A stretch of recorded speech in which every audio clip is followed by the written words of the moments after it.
कापेला कुसवा हो कापेला परसवा, कापेली अमर निहामार हो।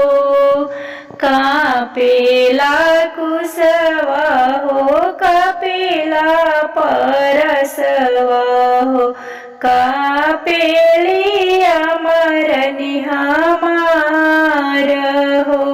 धिया ले कापेले पापा हो कवन पापा, कैसे करबो धियवा दान हो।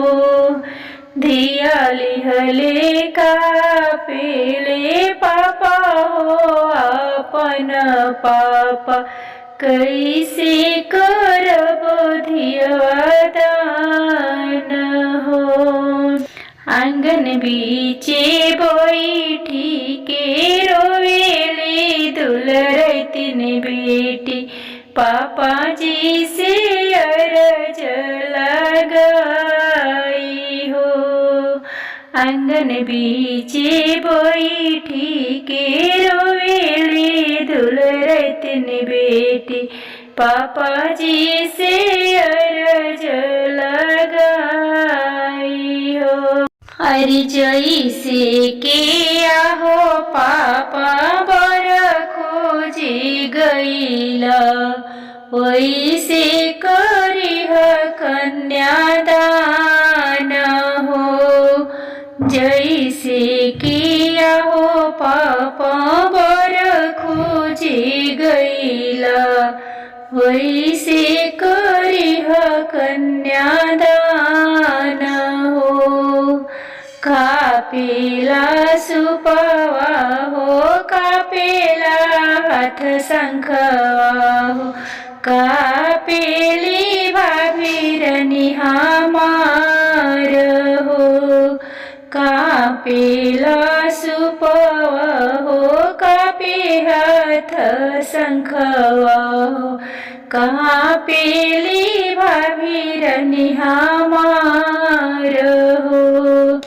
बहिनी ले कापेले भैया हो अपन भैया, कैसे केलाउआ मीराई जी।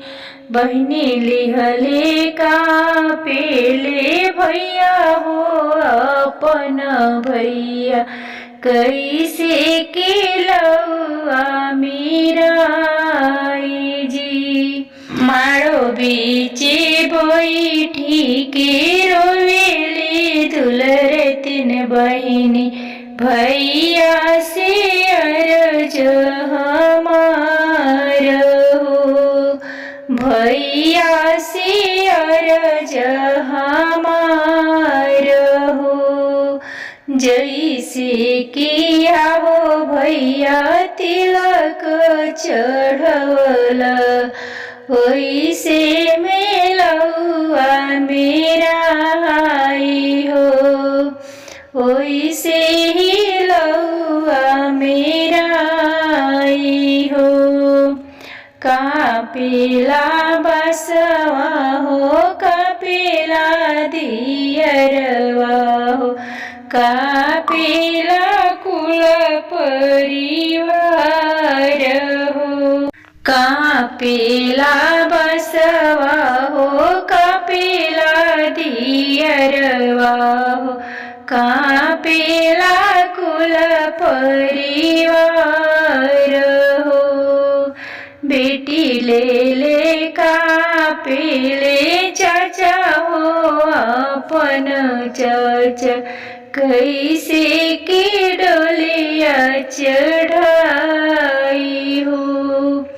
कैसे के डोलिया चढ़ाई हो। आंगन बीचे रोवेली बेटी हो अपन बेटी, चाचा जी से बिनती लगाई हो। चाचा जी से बिनती लगाई हो। जैसे के आहो चाचा हथवा धरवला ऐसे के डोलिया चढ़ाई हो।